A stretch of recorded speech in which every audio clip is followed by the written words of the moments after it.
Okay, my topic is user-defined SIP constraint in SAC. There are three keywords in the title: the SAC, SIP, and user-defined constraint. So let me introduce what is SAC. Indeed, Autumn have already mentioned it on Thursday.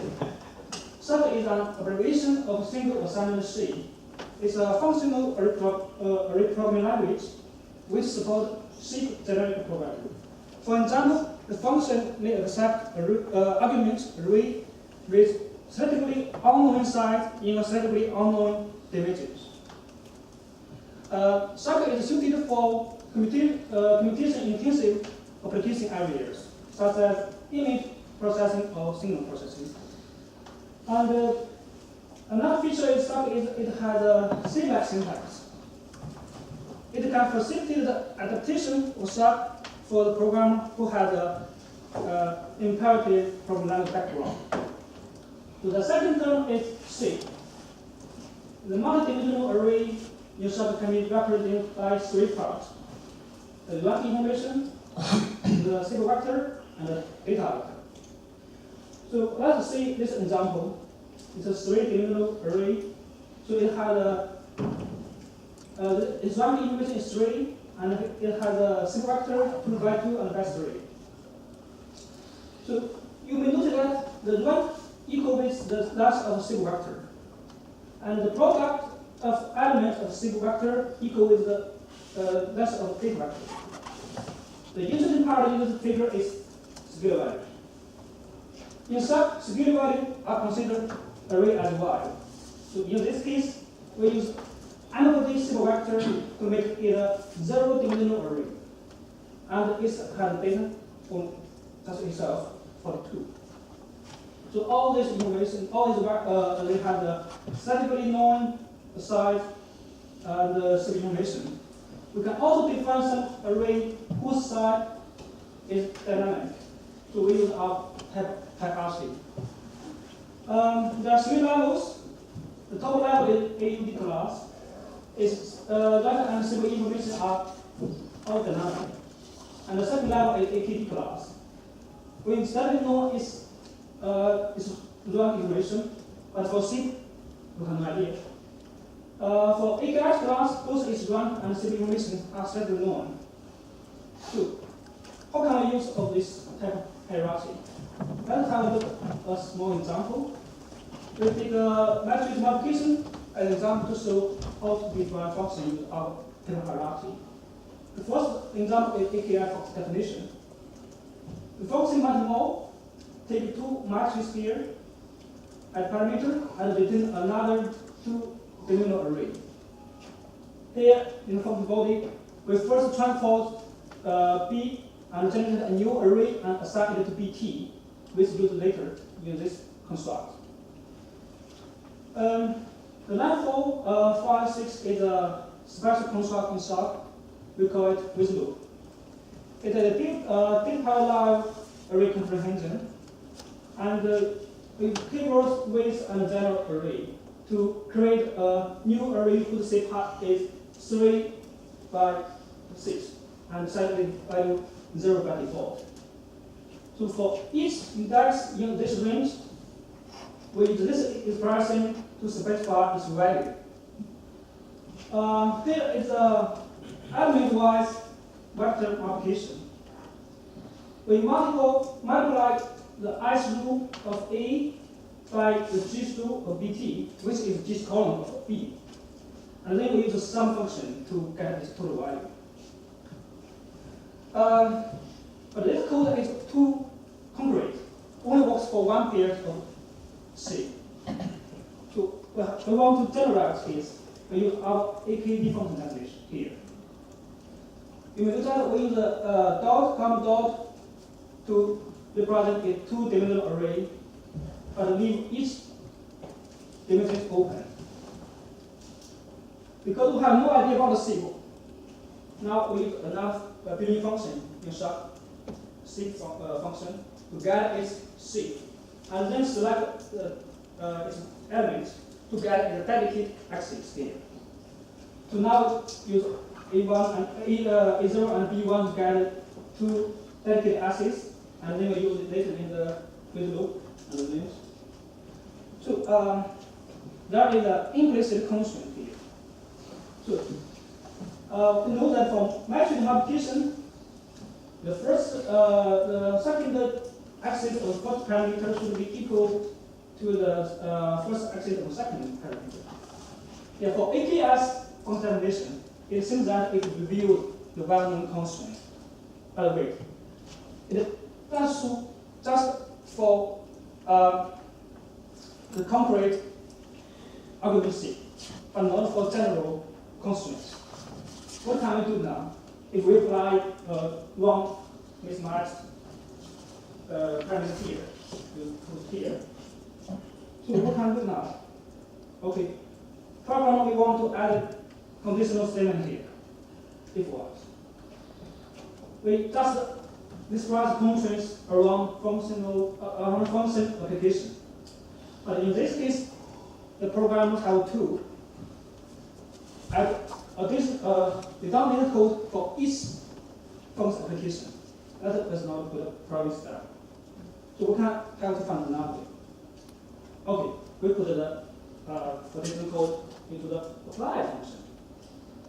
Okay, so in this case we avoid redundant insertion. But in this case, the compiler has little opportunity to resolve this constraint exactly. And while most of these constraints will be live for dynamic check, this has impact on performance. So this is not good as well. So dynamic program style brings us lots of benefits. For example, from ease of program development to ample code reuse opportunities. But also it brings some pitfalls. Because for dynamic operation are always characterized by implicit constraints. For example, the multiplication. To me, depending on inferring the simple information by compiler, is not good enough to generate reliable executable code. The program execution may encounter long-time error, for example, out-of-bound indexing, or simply yield incorrect result. So what can I do? How to find a solution to do that? Okay, we want to find a technology that can express the constraints explicitly and help the compiler to study resolve the constraints, and at the same time to represent software documentation.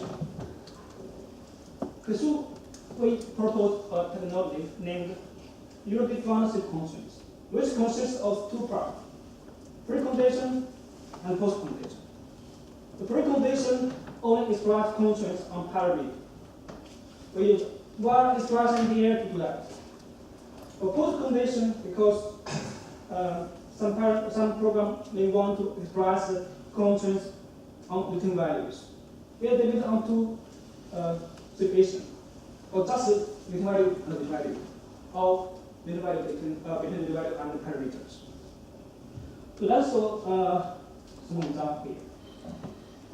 It's a precondition here. I missed one thing here. As I said before, we applied a long mismatch C A and B here. What's the problem here? For our SAC here, the element-wise vector multiplication. If we put two long arguments here, our vector multiplication is defined to yield a vector whose length is equal to the minimum length of arguments.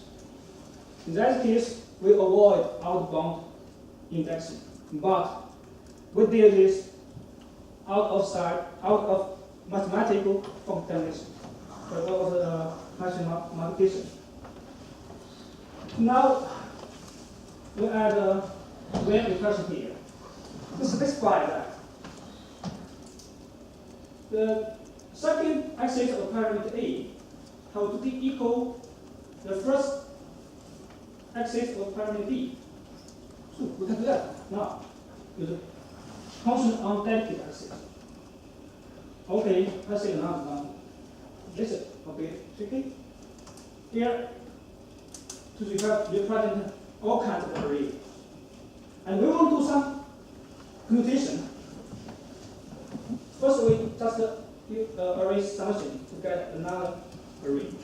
And we do another one, it's just a subtraction to get y, another new array, and return array. So, the symbol of A have to be equal to the symbol of B here. We can't do that. Can we do it in dedicated axis?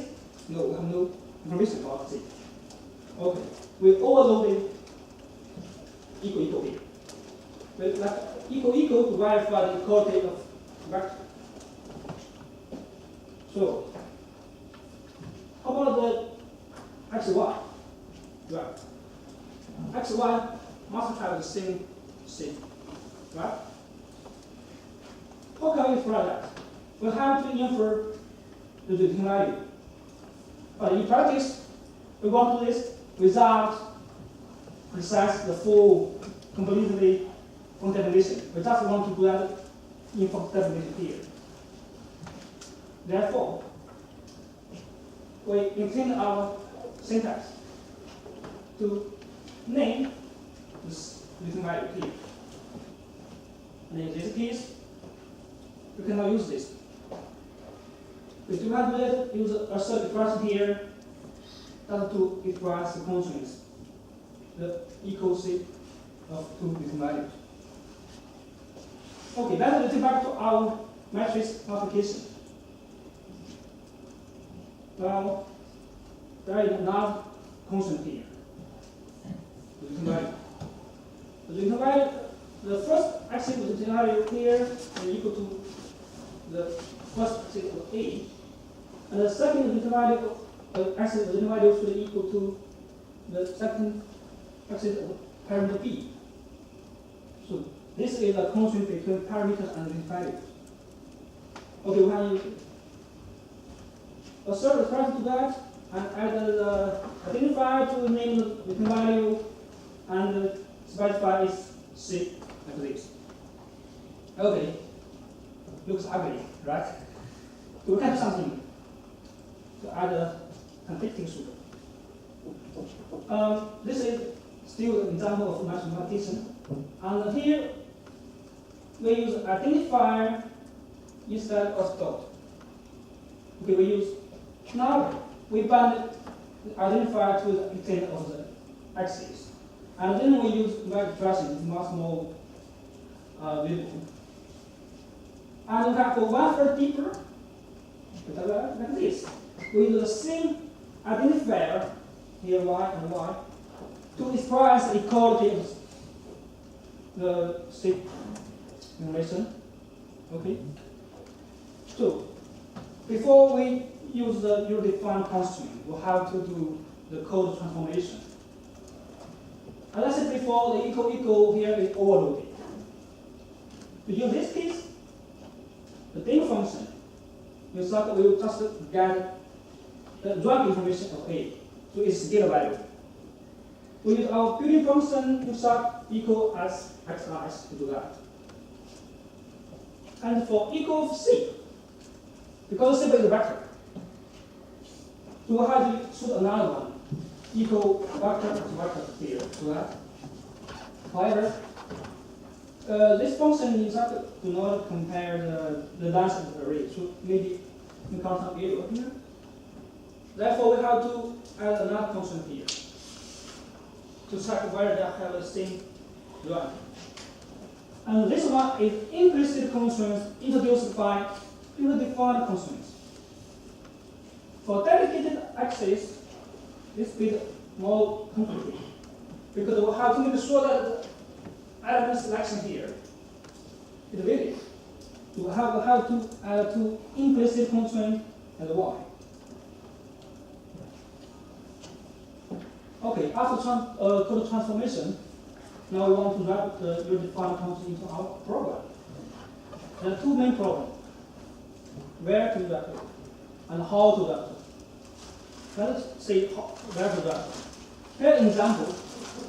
I define a function bar, and here line 4 and 5 just generate an array with a value, and we use much more here. Much more has where and assert constraint here. So the intuitive way to insert the constraints is that, for example, for precondition, you can put instruction into Colleen function here. But in this case, as I said before, the compiler had little opportunity to resolve the module. We put it in call functions. We put in call functions, yeah, we can just, if the parameter do not hold the constraints, just terminate, not go to the much more. But can we use the precondition a bit more? I mean, the constraint here is not just a constraint, it's information, it's knowledge. So when from its function enter in its function, that means the precondition must hold. Therefore, we can copy the precondition information to our Colleen function as statically known knowledge. Likewise, for the post condition, we insert a post condition to Colleen function before returning statement. And then we will go back to function bar, we just copy its post condition into our call function. Okay. How can we insert? Two methods. Insert by conditionals.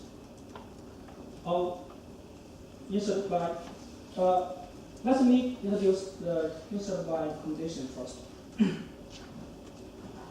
We can wrap the unit-defined constraint and their implicit constraints in a conditional statement.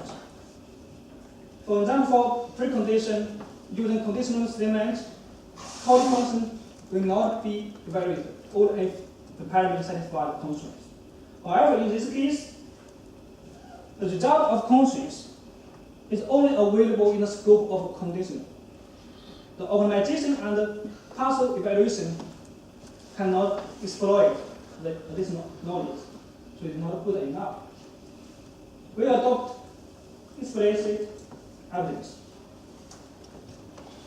So this is what it looks like after you insert the constraints. This is the call functions. This part is precondition.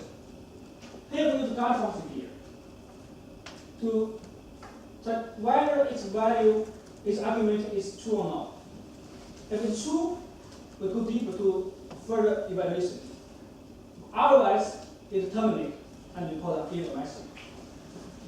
Because our subject is purely functional programming language, because now G1, G2, G3 is not used, so it will be removed by compiler. And then we introduce another after guard here, just keep this constraints.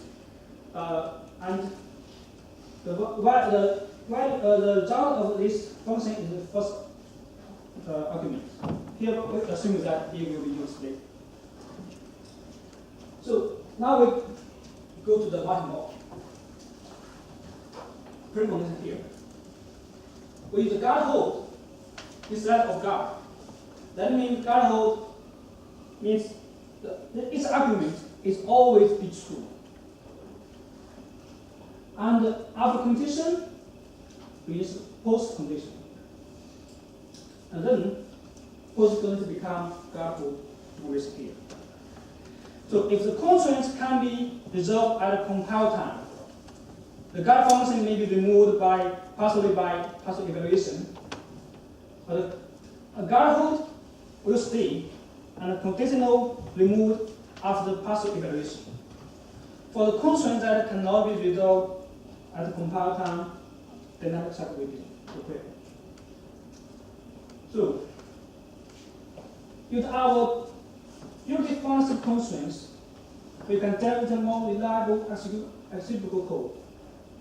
And so, by the organization, will improve the performance. And it also provides a mean for software documentation. The last one is we do not need to change our existing code. We just add somewhere of a service process. It's a total key.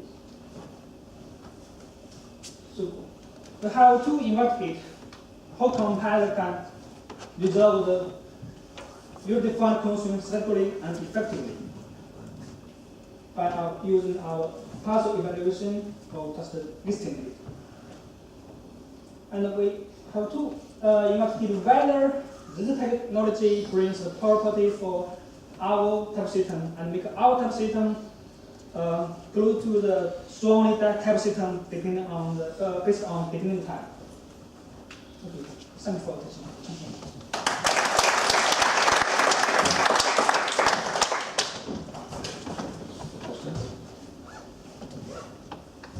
So I thought you weren't going to show something with dependent types, but Yeah. apparently you are introducing dependent types. No, just So what kind of programs don't run now? You said that most existing programs continue to function after having this. I mean, except for the ones that have time error. I mean, You said that most existing Yes, programs function without change. yes. So which ones don't function?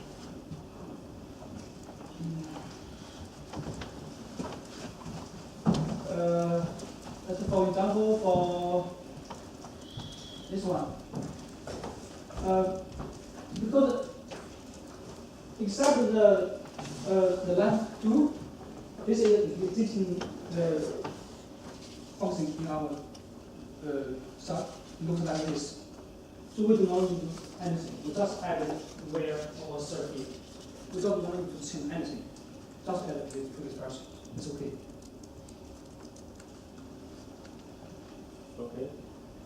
So is it fair to say that it's essentially the same problem we heard in the dependent types talk, that your multiplication now uses the minimum of what's available, and as soon as you restrict it more, those programs don't run anymore? So is it the same kind of problem? So without the where, it will execute on the minimum of the two shapes and produce something that's maybe reasonable, or where's the difference? As I said, without this very present, it will do that. We just talked about that. But do the minimum, the condition. But use the where presence, we first check whether if the constraints meet satisfied. So we have to check this first, and then do the condition. If not, hold just report the program. Further question? Well, let's thank the speaker again.